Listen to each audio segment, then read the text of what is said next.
Ашытқымызбен қантымызды салып, жақсылап араластырып, жылы жерге қалдырамыз. Көтеріліп тұруы тиіс. Көтерілгенше ұнымызды електен өткізіп аламыз жақсылап.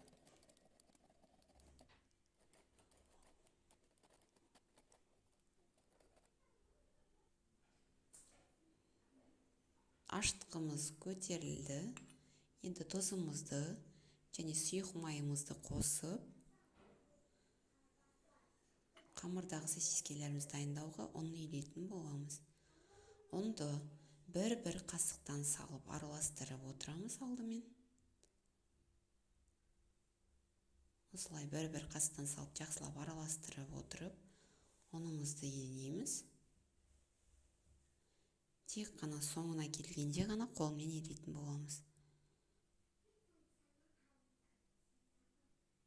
Сол кезде біздің сосискелеріміздің ұны өте жұмсақ және дәмді болады.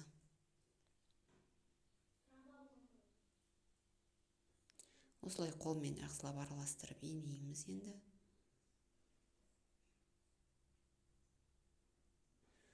Достар, менің арнамда басқа да рецепттер алда шығатын болады. Сол үшін тіркеліп, лайк басып кетуді ұмытпаңыздар.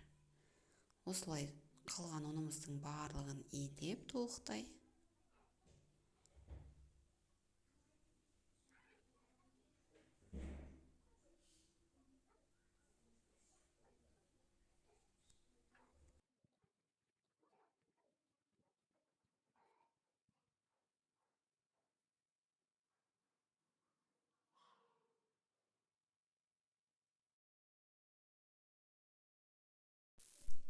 Ыдысымыздың түбін майлап, ұнымызды салып 1,5-2 сағатқа қалдырамыз.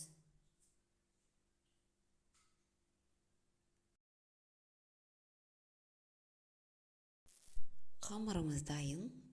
Енді осы қамырымызды бірнеше бөліктерге бөлетін боламыз.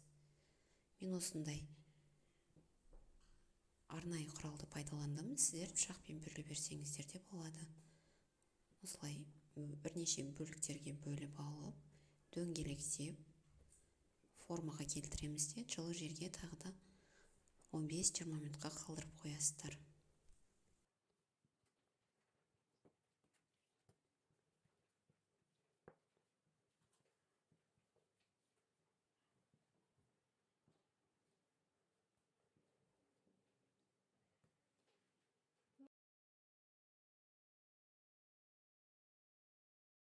Осылай дөңгелек шариктер жасаймыз.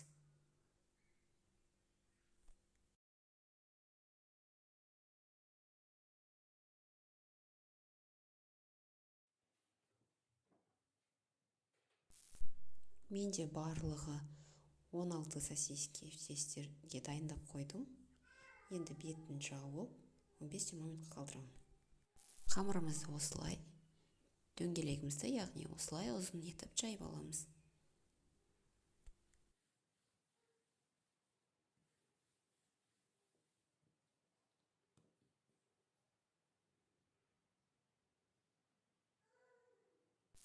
Сосискелерімізді осы ұзын етіп жайып алған қамырымызға спираль тәрізді етіп орайтын боламыз.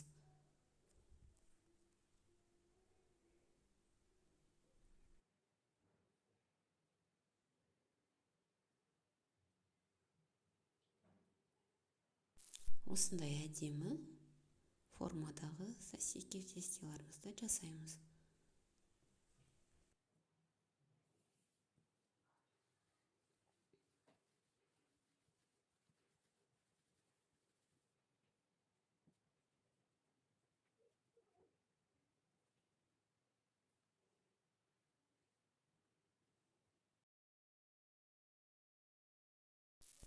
Осылай барлығын жасап алғаннан кейін противенімізге пергамент қағазын төсеп, сосискелерімізді орналастырамыз.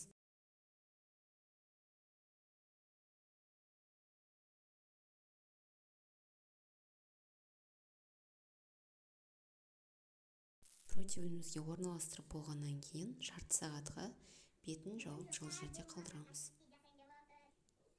Жарты сағаттан соң Қамырымызды осылай жұмыртқаның сарысымен жағып, духовкада 20-25 минутқа 180 градуста пісіріп алатын боламыз. Уақыт әркімде әртүрлі болуы мүмкін, өйткені духовкаға қарай байланысты болады. Сосиски тестелеріміз дайын, осындай қып-қызыл әдемі болып шықты. Және өте жұмсақ, өте дәмді. Кішкене суытқаннан кейін столға сына берсеңіздер болады. Таңғы асқа, немесе кешкі асқа, немесе жұмысқа балаларыңызға